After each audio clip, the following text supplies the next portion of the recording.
Muy buenos días. Olivia, estás con el micrófono apagado, por eso no te habíamos escuchado. Perdón, muchas gracias, muchas Ahí gracias. sí, Voy a tratar de partir de nuevo entonces con la misma inspiración y perfecto. contarles que soy María Olivarito, vicerrectora de Personas de INACAP. Me pone muy contenta el interés de esta segunda charla de un ciclo que vamos a tener durante estos meses.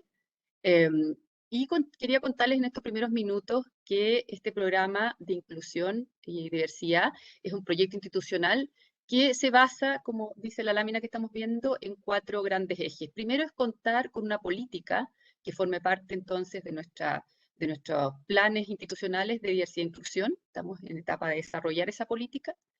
Eh, Segundo, poder disponer de información actualizada respecto de las personas dentro de nuestra comunidad que están en situación de discapacidad, que van a ser nuestro primer foco en este proyecto institucional. Después, establecer lineamientos y compromisos transversales para gestionar la diversidad en todos sus ámbitos. Y finalmente, consolidar una cultura de diversidad e inclusión en INACAP que nos acompañe a lo largo del tiempo y que forma parte de nuestros valores sellos. Para estos efectos, bueno, me gustaría además complementar que el alcance de esto evidentemente es toda la comunidad educativa, o sea, estamos hablando de nuestros adultos, nuestros estudiantes y nuestros colaboradores docentes y administrativos. Entonces, bueno, para este camino, que es un camino que nos motiva y nos exige también y nos desafía, tenemos una alianza con la Fundación Descúbreme, que tiene una amplia experiencia en desarrollar esto en las distintas instituciones, y voy a dejar con ustedes entonces a Javiera, que les va a contar un poquito más de la Fundación Descúbreme. Muchas gracias. Muchas gracias, Olivia. Bueno, primero agradecer a todos el tiempo, la participación. Es muy bueno que seamos tantos hoy en día porque significa que ustedes están interesados en estos temas. Y bueno, como bien decía Olivia, nosotros vamos a caminar, vamos a transitar por este camino hacia convertirnos en una institución inclusiva, y para eso vamos a repasar ciertos términos que ya vimos en la jornada anterior, solo que un poquito más específicos. Y me gustaría comenzar presentando a la Fundación para aquellos que no pudieron estar en la jornada anterior.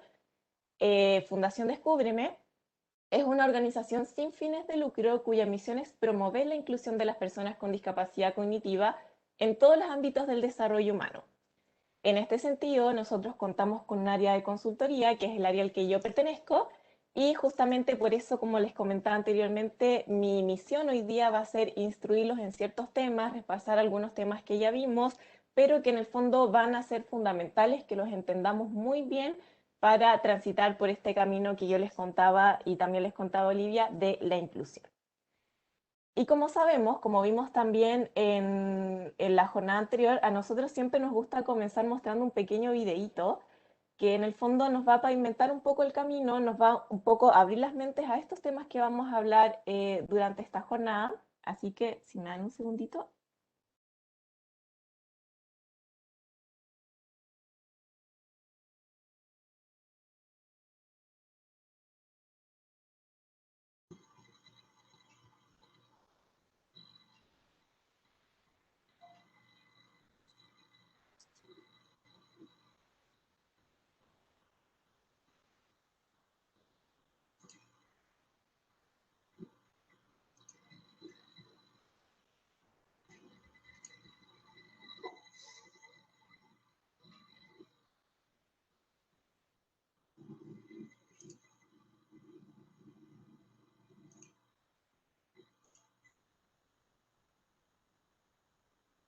Javiera, ¿puedes poner de nuevo el video?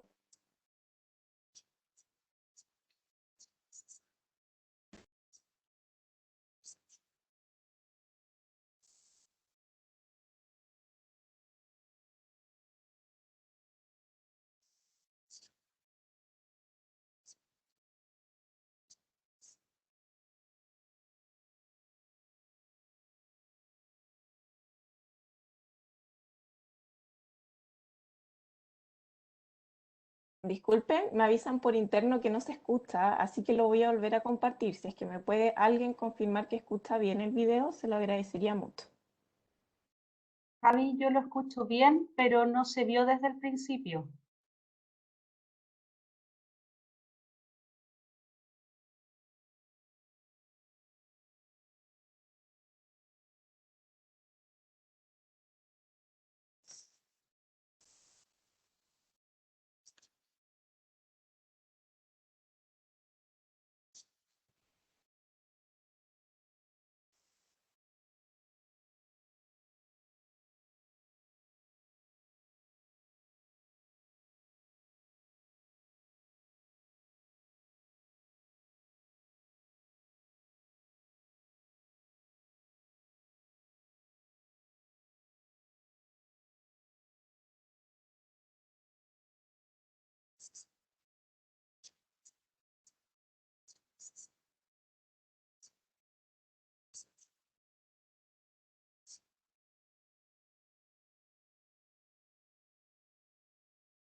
nos demuestra un poco lo que hablábamos,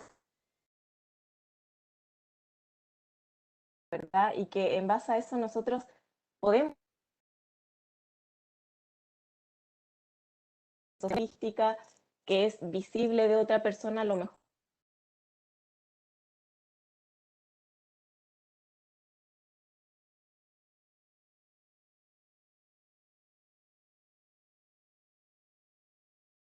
Y es que nosotros entendamos que la identidad humana es compleja, que en el fondo... ¿Me escuchan bien? Un poco entrecortado, Jayera. Eh, Javi, muy entrecortado. ¿Quieres que yo comparta mejor? ya, te lo agradecería mucho. Así, por último, yo comparto los videos y tú la presentación.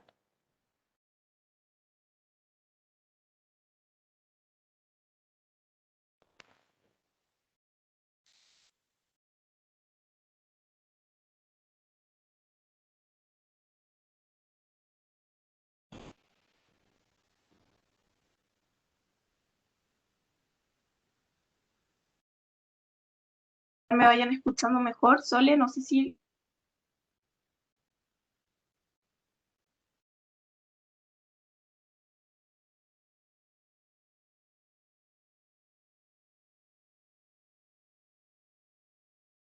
Lo voy a seguir compartiendo yo porque no escucho a nadie.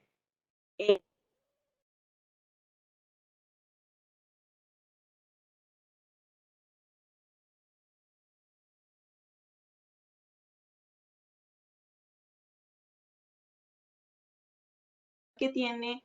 O Javi, no te escuchamos.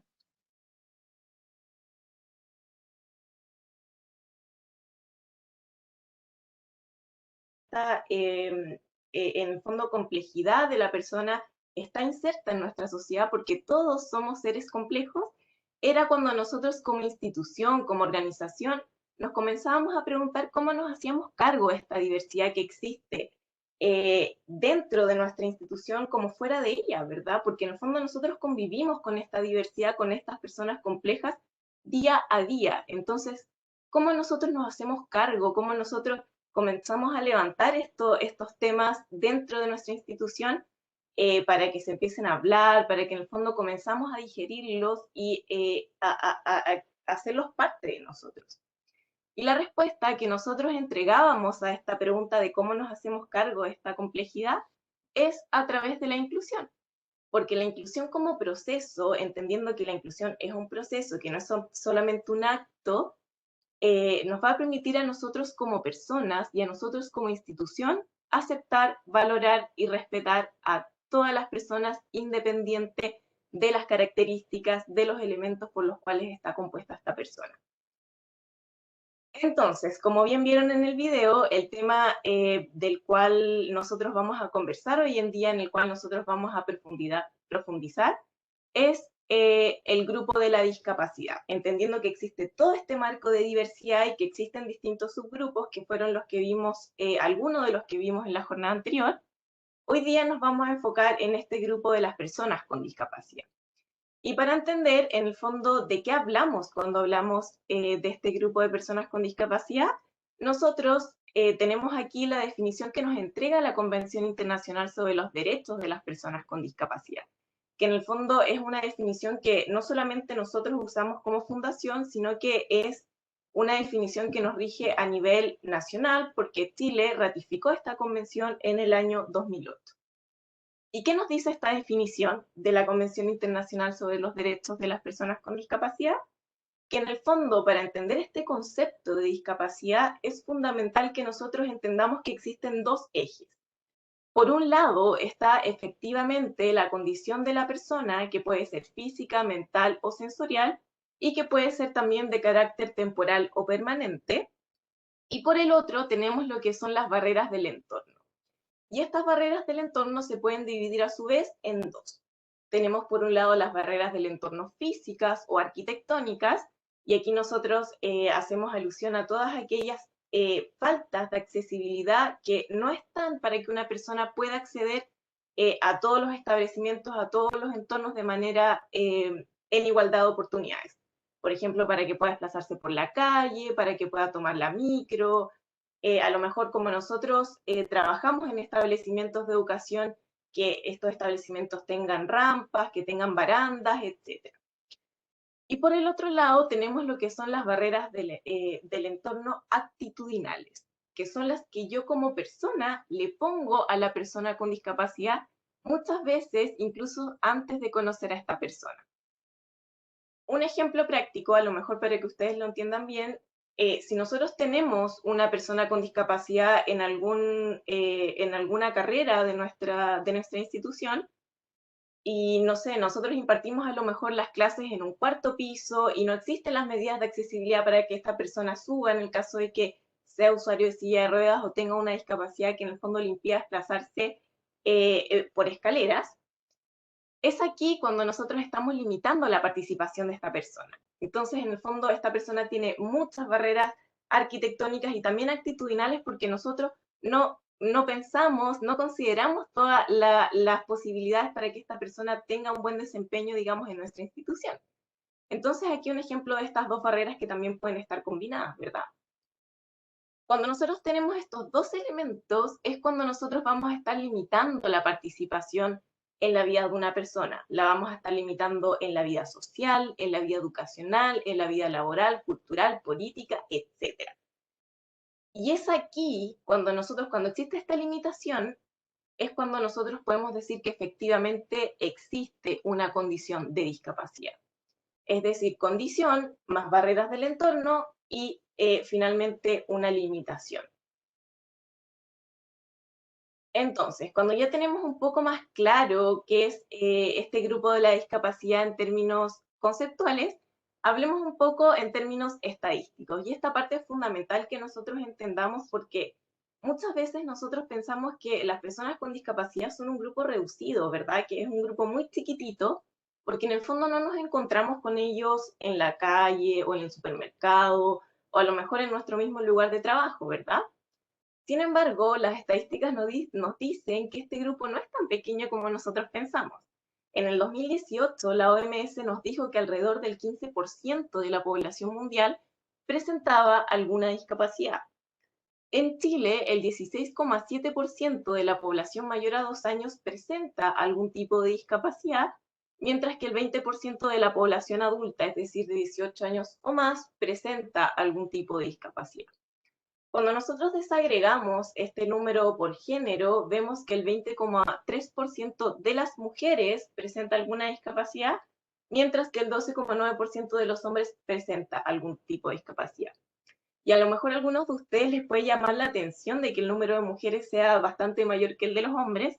Sin embargo, esto no quiere decir que a lo mejor las mujeres tengamos condiciones genéticas que nos lleven a tener mayor discapacidad o sea algo, digamos, del género, sino que la explicación de este número está muy ligada a que esta encuesta, que es la Encuesta Nacional de Discapacidad del 2015, contempla en su análisis a las personas adultos mayores.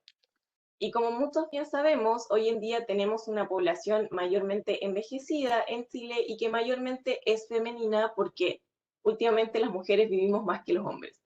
Entonces, esta es una de las explicaciones por las que este número también es tan alto.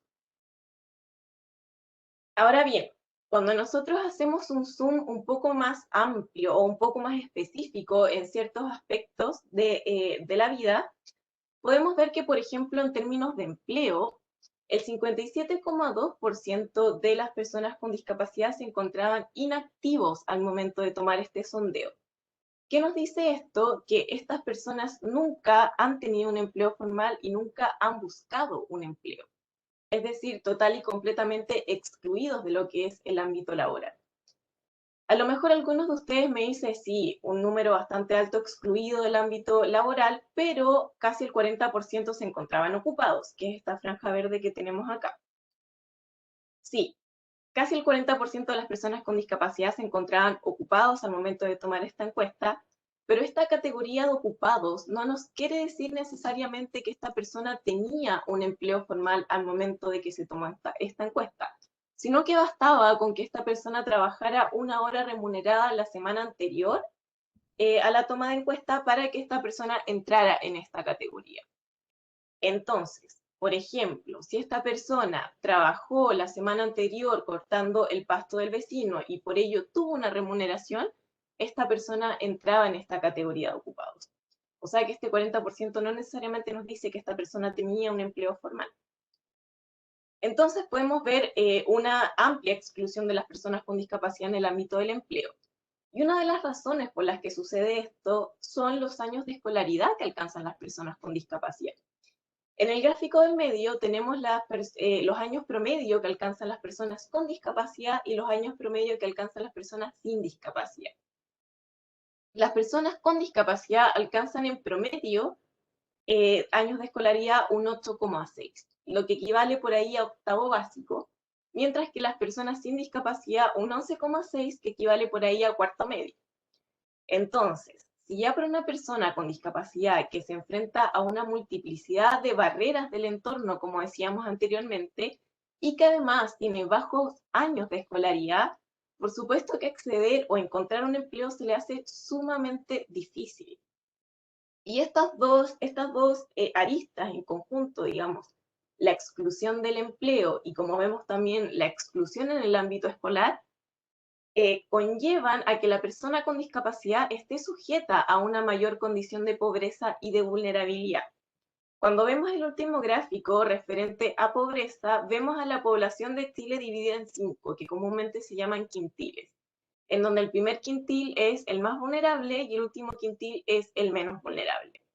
Y vemos que las personas con discapacidad se encuentran mayormente concentradas entre el primer y el segundo quintil, es decir, los dos quintiles más vulnerables de nuestro país. Entonces, cuando vemos estos datos, cuando vemos este panorama completo, nos comenzamos a dar cuenta de la situación que viven hoy en día las personas con discapacidad, no solamente en términos de empleo y de escolaridad, sino también lo que significa esto para ellos en sus vidas, ¿verdad?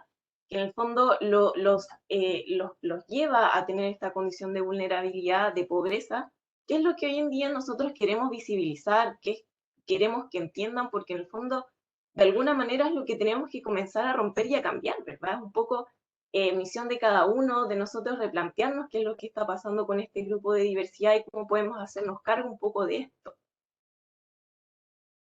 Entonces, cuando ya tenemos más o menos claro qué es lo que sí es la discapacidad en términos estadísticos y conceptuales, me gustaría comentarles un poco qué es lo que no es la discapacidad.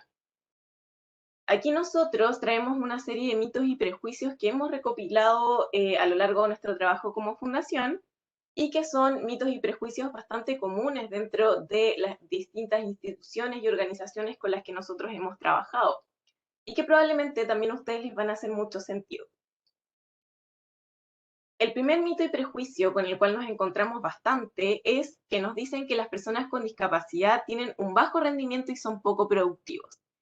Y aquí es muy importante que nosotros tengamos claro que cuando nosotros contratamos a una persona, es fundamental que exista un match entre el perfil del cargo y la idoneidad del candidato. ¿Qué pasa? Muchas veces que cuando nosotros contratamos a una persona con discapacidad, le ponemos a hacer trabajos que son los que yo creo que esa persona puede hacer. Y no necesariamente para los cuales la persona tiene interés, tiene competencias o se ha desempeñado anteriormente. Entonces, por supuesto que si yo pongo a hacer un trabajo a esta persona para los cuales no tiene intereses, no tiene a lo mejor algún trabajo previo, la productividad va a ser muy baja.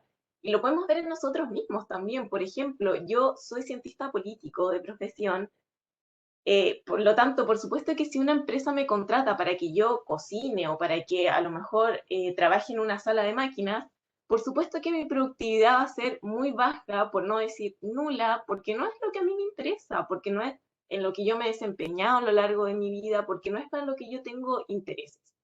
Entonces, siempre tener esta consideración cuando nosotros contratamos a una persona, tanto si tiene discapacidad como si no tiene.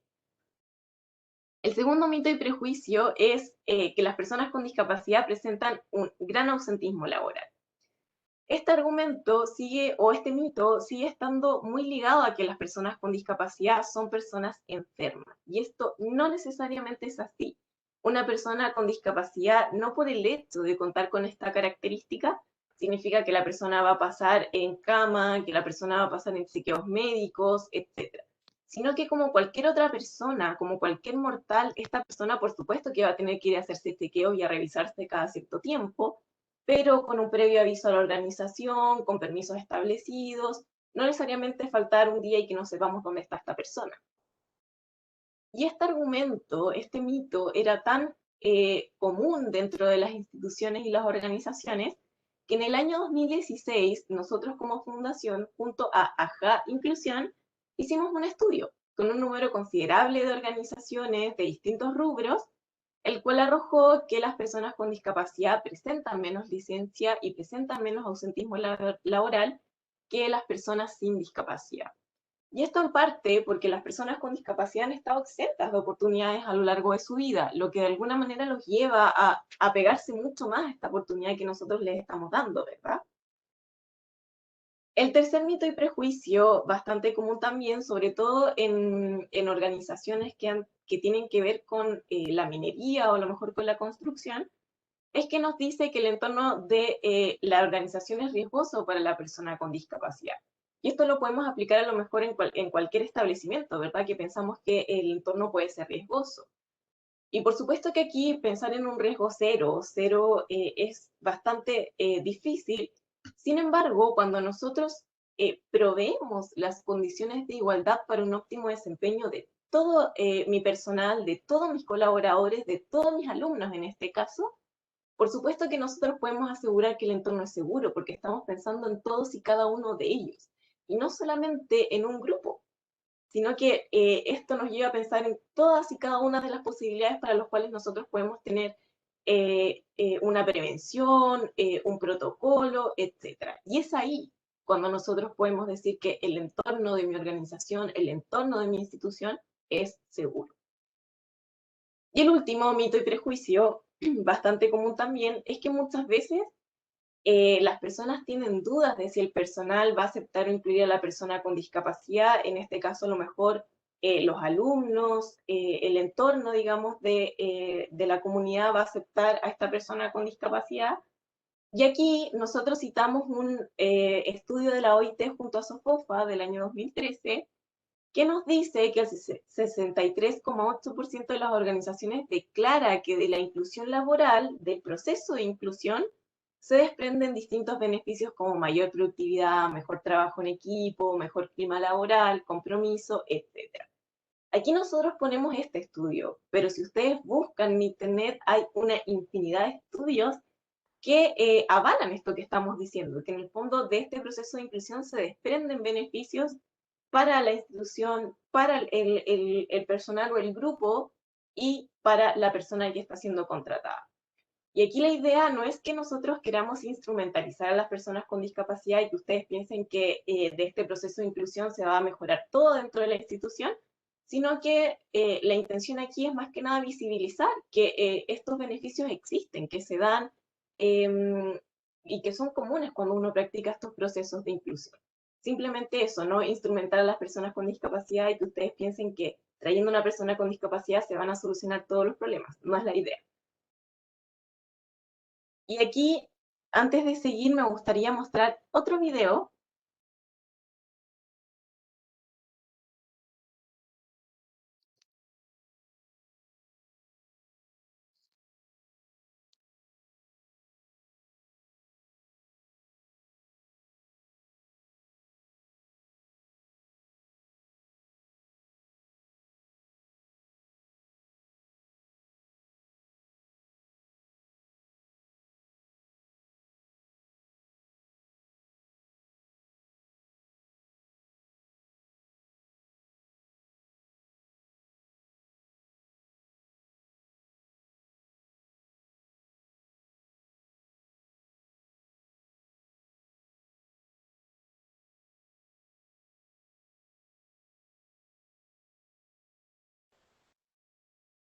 Javiera, no se escucha el video. ¿Lo podemos poner de nuevo?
¿Me siguen escuchando bien?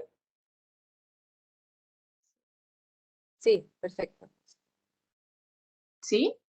Sí, se ¿Alguien? escucha bien. Sí, sí, se escucha bien. Muchas gracias, Maximiliano.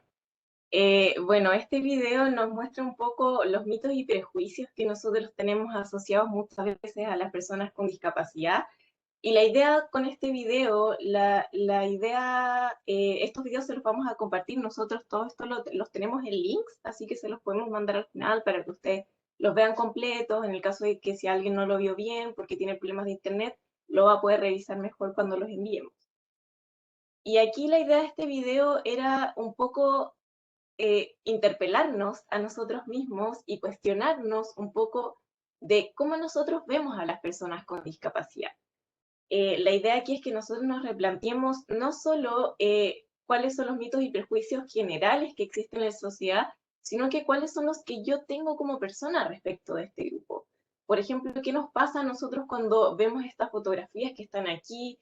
Vemos a dos trabajadores productivos, vemos a dos personas con discapacidad. ¿Qué nos pasa? ¿Qué mitos y prejuicios, qué barreras puedo ponerles yo a estas personas debido a mi desconocimiento, debido a digamos, mi falta de experiencias, a distintas cosas que de alguna manera nos llevan a perpetuar estos mitos y prejuicios asociados a estas personas?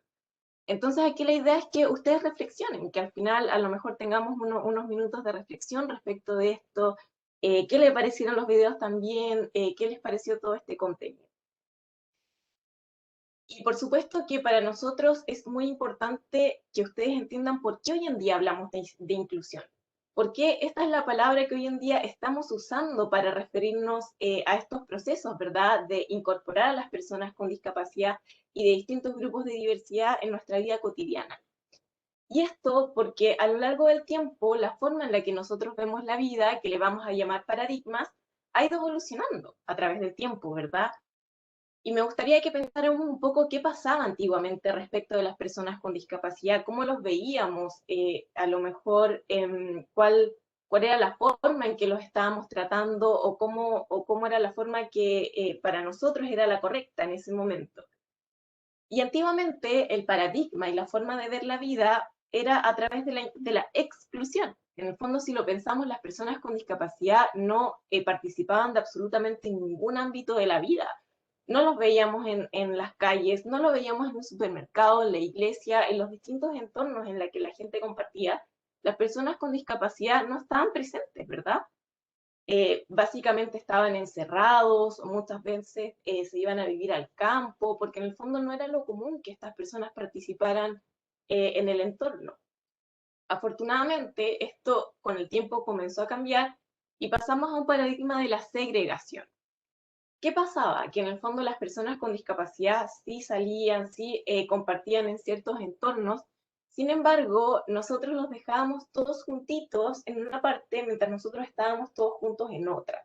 No les permitíamos acceder a los distintos ámbitos de la sociedad, sino que básicamente dejábamos en el fondo que sí participaran de ciertos entornos muy específicos y no podían salir de ahí. Afortunadamente, esto siguió cambiando a lo largo del tiempo y pasamos a lo que es un paradigma de la integración. Y aquí es fundamental que nosotros entendamos que integración e inclusión son conceptos distintos. Muchas veces nosotros lo usamos como sinónimos o como si significaran lo mismo, sin embargo, en esta materia va a ser importante que nosotros entendamos la diferencia. Porque cuando nosotros hablamos de integración, ¿qué estamos diciendo? Que nosotros sí, efectivamente traemos a esta persona con discapacidad en este entorno, en esta institución, en esta organización, pero ¿qué pasa? Que básicamente le pongo a hacer las tareas que yo creo que puede hacer desde mi punto de vista. Y no considero sus intereses, no considero realmente sus habilidades, no le doy la oportunidad de que la persona me demuestre qué es lo que realmente puedo hacer, porque yo en mis sesgos, en mis barreras, le impido participar activamente. Y eso es a lo que nosotros le vamos a llamar integración. En el fondo, traer a esta persona que venga así, pero que en el fondo haga todo lo que yo creo que esa persona puede hacer. Y esto se puede dar en distintos espacios, en el ámbito laboral, en el ámbito educacional. Muchas veces nosotros desde nuestra perspectiva, de alguna manera limitamos a la persona las cosas que yo como persona, a lo mejor sin discapacidad, creo que esta persona puede hacer. Cuando nosotros hablamos de inclusión, distinto a integración, es que nosotros de alguna manera entreguemos las herramientas, proveamos los espacios para que esta persona se desempeñe en igualdad de condiciones, como cualquier otra persona. Que la persona pueda desarrollar sus intereses, que la persona pueda desarrollar las habilidades que tiene, sin ninguna traba, sin ningún techo de vidrio, y yo como apoyo de eso, en el fondo entregándole los ajustes que esta persona necesita para ese desarrollo. Eso es cuando nosotros hablamos de inclusión, que es distinto a hablar de integración. Y aquí nosotros quisimos poner un aval un poco de lo que nosotros hablamos en este marco normativo. La idea no es profundizar en estas leyes, sino que es demostrarles a ustedes que estas cosas que nosotros hablamos aquí no son bonitas, no las hablamos porque a nosotros nos parece bonito, porque a nosotros nos parece interesante como fundación, sino que son temas de los cuales hoy en día se hablan, son importantes, son contingentes y están en la palestra, y estas leyes avalan eso. Tenemos la Convención sobre los Derechos de las Personas con Discapacidad, que como dije anteriormente, es una convención que nosotros ratificamos como país en el 2008. Esta convención fue aprobada por la Asamblea General de Naciones Unidas del año 2006, y de alguna manera viene a ser la madre o un poco la raíz de todas estas leyes que se derivan en términos nacionales. Tenemos la Ley 20.422, que establece normas sobre igualdad de oportunidades e inclusión social de las personas con discapacidad. Tenemos la Ley 20.609, que establece medidas contra la discriminación arbitraria de varios grupos de diversidad: el género, la distinta orientación sexual, pertenecer a un pueblo indígena, y entre ellos las personas con discapacidad. Y por último, tenemos la Ley 21.015, que incentiva la inclusión laboral de personas con discapacidad a través de cuotas en distintas organizaciones. Entonces, cuando ya tenemos un panorama completo de todo esto, ¿cómo nosotros podemos gestionar de manera íntegra la diversidad dentro de nuestra institución, entendiendo que existe toda una normativa, tanto nacional como internacional, que existen todos estos grupos de presión con los cuales nosotros trabajamos normalmente, nos apoyamos siempre diariamente, y por supuesto que nuestra organización tiene una estrategia, una forma en la cual se compone? ¿Cómo nosotros podemos hacer esto, convertirlo en parte de nuestro ADN de manera íntegra? Y la respuesta es que estos temas se hablen en todas las aristas, en todas las esquinas de nuestra institución. Porque de esta forma nosotros comenzamos a asimilar un poco estos conceptos, estas formas de ver la vida, estos conocimientos, ¿verdad? Los empezamos a digerir, los empezamos a hacer parte de nuestro ADN. Entonces la idea es que aquí ustedes vean un poco esta gestión de la diversidad como una estrategia, que sea una estrategia para ustedes de aprendimiento, de conocimiento, a través de la inclusión laboral de personas con discapacidad, tanto como en su ámbito de personal, como en estudiantes, que en el fondo nosotros aprendemos mucho mejor cuando tenemos la persona cerca, cuando aprendemos en primera línea cómo es su vida, cuáles son las barreras a las que se enfrenta diariamente. Y aquí va a ser muy importante también que yo les aclare un poco este concepto de inclusión laboral, porque muchas veces nosotros le damos una connotación errónea a este concepto. Cuando nosotros hablamos de inclusión laboral, estamos hablando de facilitar el acceso y el desarrollo en el mercado laboral a poblaciones que han estado en condiciones de vulnerabilidad o que presentan brechas para incorporarse a este mundo laboral. La inclusión laboral no es sinónimo de caridad, no es sinónimo de una buena acción que yo hago para que yo me sienta bien. La inclusión laboral es un derecho de las personas con discapacidad, que nosotros de alguna manera vamos a hacer valer, pero en el fondo la persona tiene este derecho, es parte de esta persona y nosotros le vamos a facilitar este acceso. Pero no es caridad, no es una buena acción, no es algo que yo hago para que me sienta mejor, ¿verdad? Sino que esta persona que va a ser contratada va a tener tareas, va a tener sueldos y va a tener un horario como cualquier otro colaborador. Va a venir a cumplir un rol fundamental dentro de mi institución. Y también es una oportunidad para nosotros, una oportunidad, como yo les decía, de conocer más allá a la persona más allá de la discapacidad, de promover el rol productivo de esta persona también, que nosotros conozcamos, que ella también conozca sus habilidades, sus intereses, Y de esta manera, nosotros poquito a poquito vamos disminuyendo nuestras propias barreras, nuestros propios mitos y prejuicios, y nos convertimos en una institución inclusiva.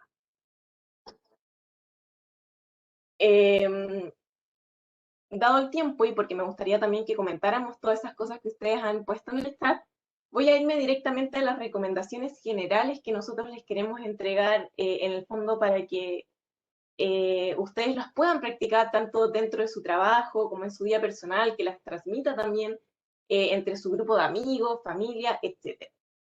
La primera recomendación es emplear un lenguaje basado en la persona. Sucede mucho que nosotros hablamos de el discapacitado y cuando nosotros hacemos esta comunicación de reducir a la persona simplemente en una característica de su cuerpo, es eso lo que simplemente visibilizamos. Entonces aquí la idea es que siempre nosotros pongamos a la persona y después la característica. Persona con discapacidad, persona indígena, persona y la característica. Siempre usar este lenguaje empleado en la persona.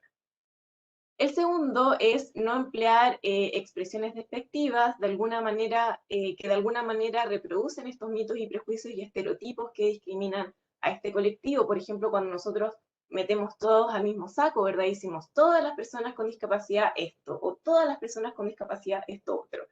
Siendo que acabamos de ver que la discapacidad es algo complejo, que no podemos en el fondo encasillar a todos en el mismo grupo, ¿verdad? Cada persona es distinta, cada persona es única.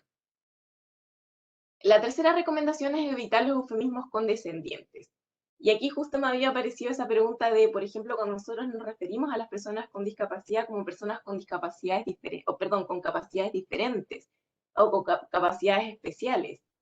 Y aquí la verdad es que cuando nosotros usamos estas connotaciones, estamos hablando de todos y cada uno de nosotros, ¿verdad? Porque todos somos diferentes y todos somos especiales. La diferencia está en que esta persona tiene una característica que es la discapacidad, pero finalmente esta persona es especial como tú, como yo, como cada uno de nosotros, y es diferente también como tú, como yo y como cada uno de nosotros. La cuarta recomendación es dejar de lado los discursos heroicos o los superhumanos que de alguna manera le dan esta atribución a las personas con discapacidad que no necesariamente quieren cumplir. Las personas con discapacidad no necesariamente quieren ser ese ejemplo de superación, el cual nosotros constantemente le atribuimos, ¿verdad?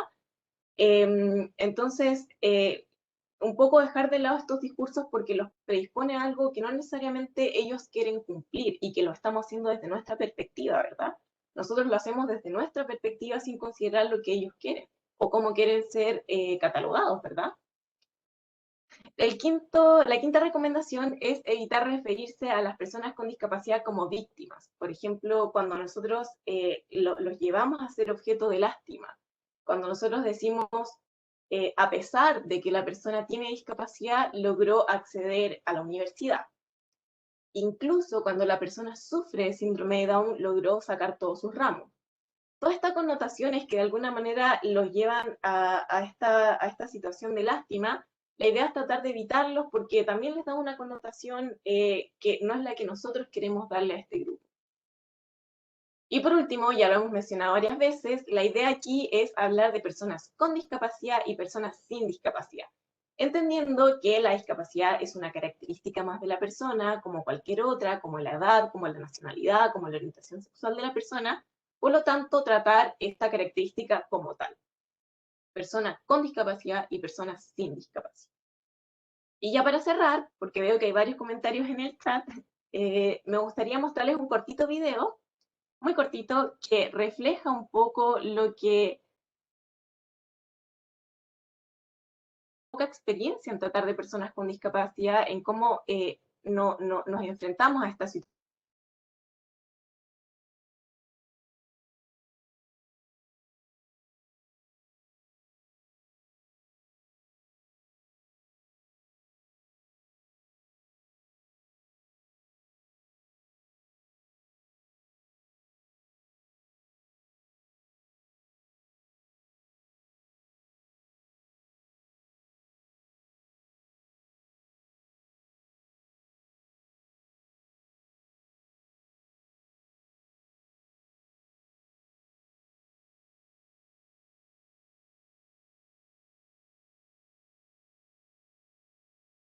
Javiera, María Ignacia.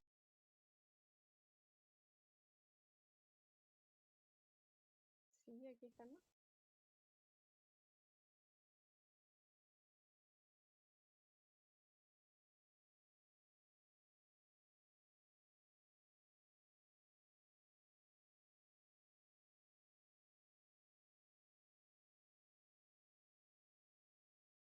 Javiera, ¿puedes poner el último video de nuevo?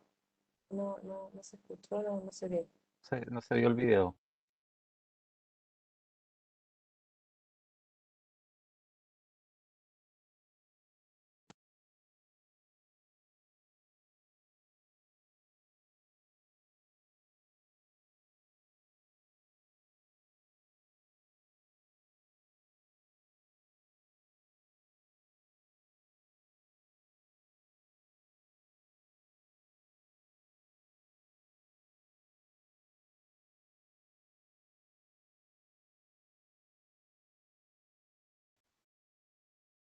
Javiera, si te parece, si no volvemos a la presentación para ver las preguntas quizás. Camila, hola, por acá Soledad. Me parece una buena idea ir a las preguntas ya que están bastante interesantes y por último podemos poner el video ya para el cierre, si les parece Ujú. bien. Eso. Sí, perfecto. Quizá, ¿me escuchan? Disculpa. ¿Sí? Sí, tengo la impresión que Javiera puede estar con problemas de internet. Así Mm, que si gustan, puedo Así ir parece. tomando algunas preguntas que están en el chat, que estaba yo contestando en sí, llamas, sí, pero sí, prefiero hacerlo perfecto. En orden. en persona, digamos, claro. Sí. Hay una pregunta de María Fernanda que dice, ¿cómo reconocer la delgada línea entre la insensibilidad de no identificar a una persona y tratarla de manera inclusiva y no integrativa?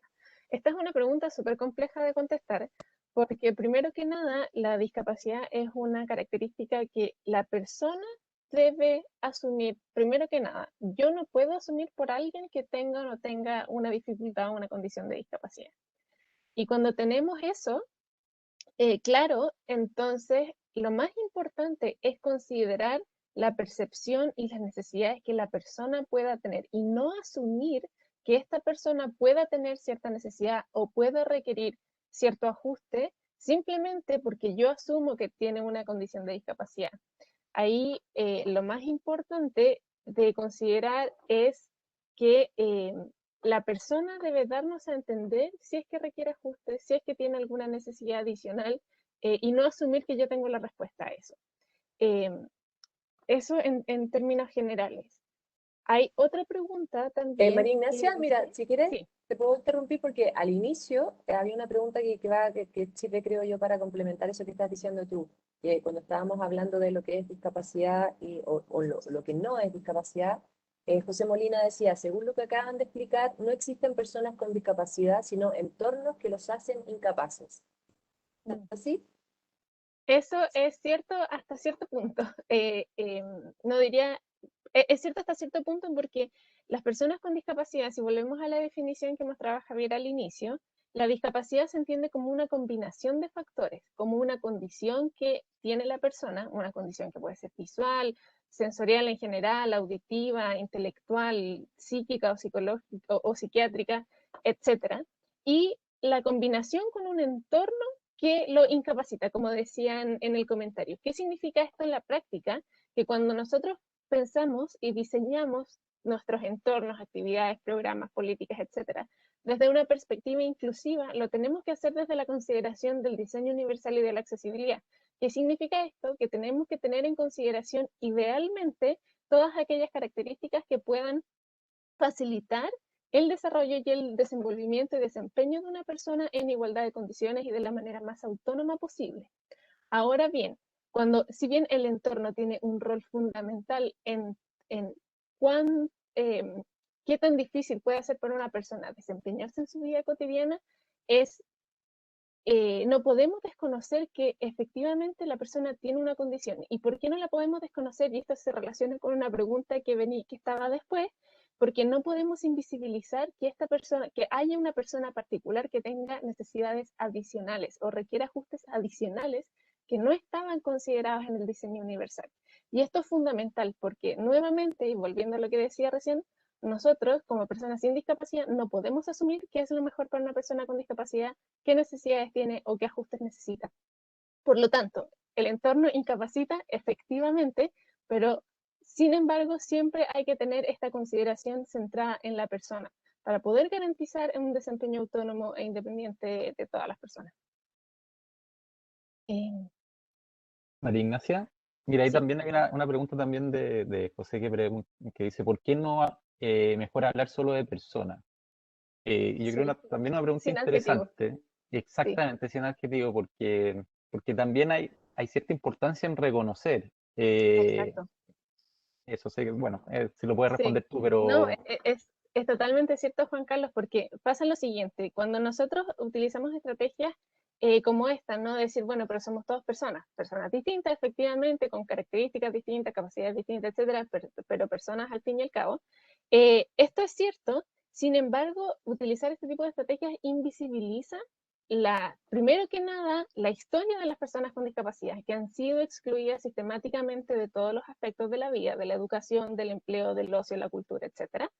Y por lo tanto es necesario reconocer no solo que existen, sino que se necesitan medidas afirmativas adicionales para garantizar que esas brechas a las que han sido expuestas y que han vivido históricamente no se sigan repitiendo.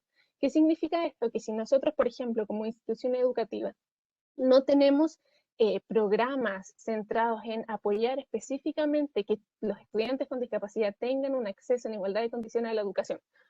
Por poner un ejemplo práctico, si tengo un estudiante que es sordo y se comunica a través de lengua de señas y quiero que participe de la universidad y que tenga una experiencia formativa exitosa, necesito hacer ajustes adicionales porque esta persona sorda tiene una necesidad adicional.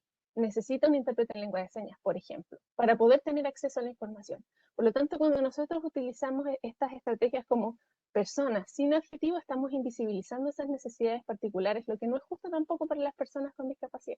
Por lo tanto, necesitamos visibilizarlas, necesitamos reparar aquellas brechas o aquellas injusticias a las que las personas con discapacidad se han enfrentado históricamente. No estoy hablando acá ni NACAP ni por nuestra culpa, estamos hablando de un sistema en el fondo que las ha dejado fuera y además necesitamos realizar medidas adicionales para garantizar que esto no siga ocurriendo. Una vez que eso esté tan incorporado que ni siquiera tengamos que pensarlo, decir, chuta, quizás si tengo un estudiante sordo necesito un intérprete, sino que eso sea algo que esté en nuestro ADN, que lo consideremos sin tener que pensar extra en eso, ahí recién vamos a poder decir, efectivamente somos todas personas, estamos considerando todas las necesidades que puedan existir, sin embargo siempre van a haber necesidades adicionales y siempre vamos a tener que tener esa consideración de quizá haya una persona, un trabajador, un colaborador, un docente, un estudiante que necesite algún apoyo o algún ajuste adicional. Y tenemos que tener la flexibilidad para poder decir, ok, ¿qué podemos hacer? Si ni siquiera tenemos Oye, esa flexibilidad, no podemos hablar de un entorno inclusivo. se nos está acabando el tiempo.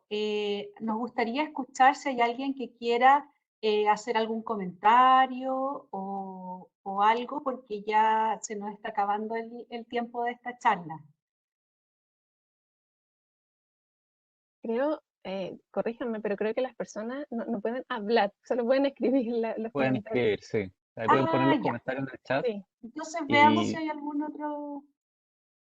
sí, hay algunos comentarios más. Por mientras, nada, como escribe ahí en el chat la Camila, el próximo miércoles 9 de junio, a las 10 de la mañana también, va a ser el siguiente tema, el siguiente webinar sobre equidad de género en el empleo. Así que desde ya están muy invitados.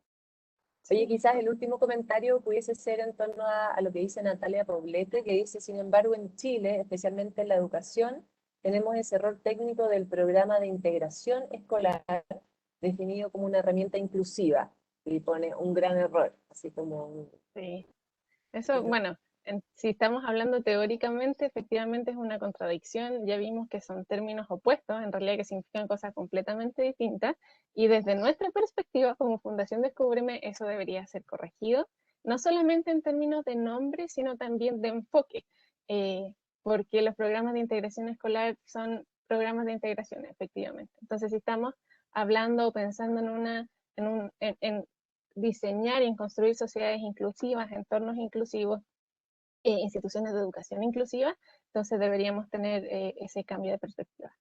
Ahí no sé si hoy día tenemos una invitada especial, tenemos a Ruth, que es experta en educación, no sé si ella además es docente, entonces quizá pueda o quiera complementar este último punto.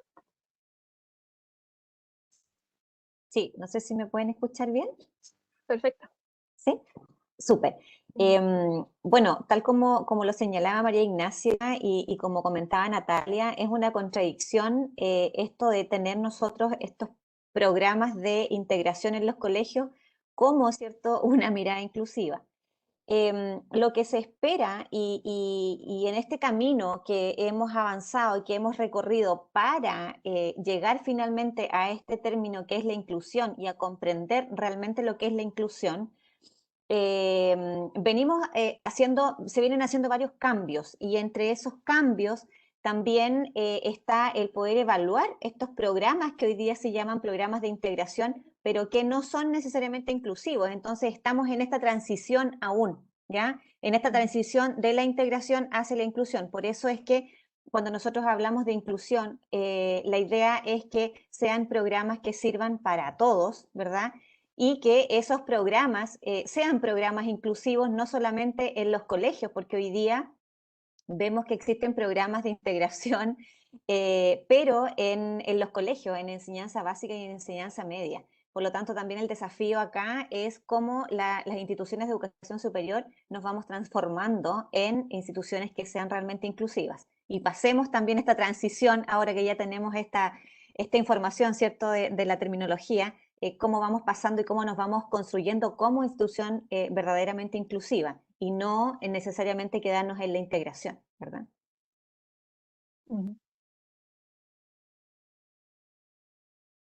No sé si, Camila, tú estabas viendo el chat, no sé si hay más preguntas. Gracias, Ruth, por tu experiencia y tus conocimientos. Sí, no hay Si más no hay más preguntas. preguntas, No, les agradecimientos. dejamos más que invitados a la próxima charla, que será el próximo 9 de junio a las 10 de la mañana, para conversar sobre equidad de género y las brechas que se observan en el tema en el ámbito laboral. Así que aquí llegó un comentario al final.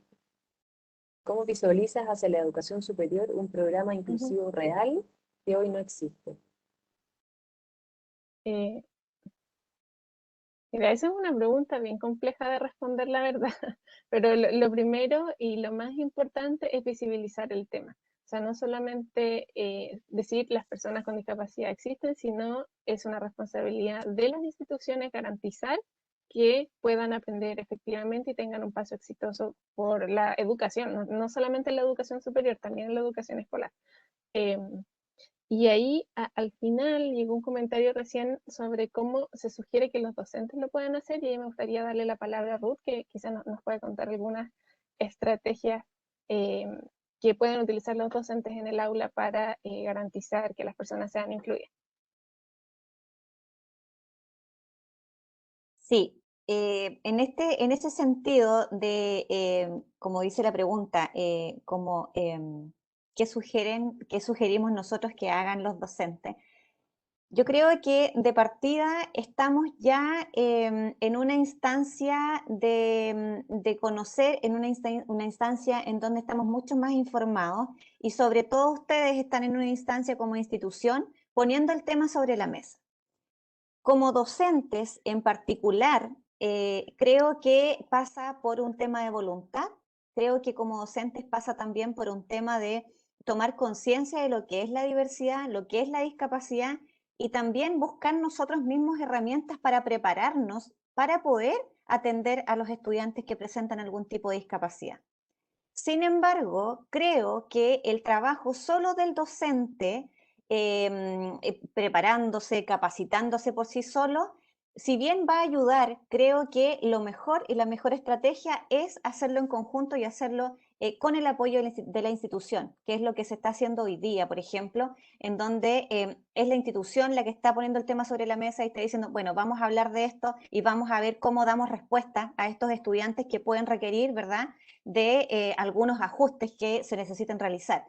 Entonces, desde ahí, yo creo que es súper importante la preparación de los docentes. Por una parte, la voluntad no tiene que ver solamente con decir, yo tengo toda la voluntad de atender a mi estudiante, venga y participe de mi clase, sino esa voluntad de querer prepararse y de ir más allá para poder efectivamente entregar herramientas que sean, que ayuden también a los estudiantes. Entonces, creo que la información, creo que la preparación es clave a la hora de nosotros poder entregarles, como les decía, las herramientas o prestar los apoyos o realizar los ajustes que pueda requerir un estudiante con algún tipo de discapacidad. No sé si respondo a la pregunta, Igor, parece que era, ¿no?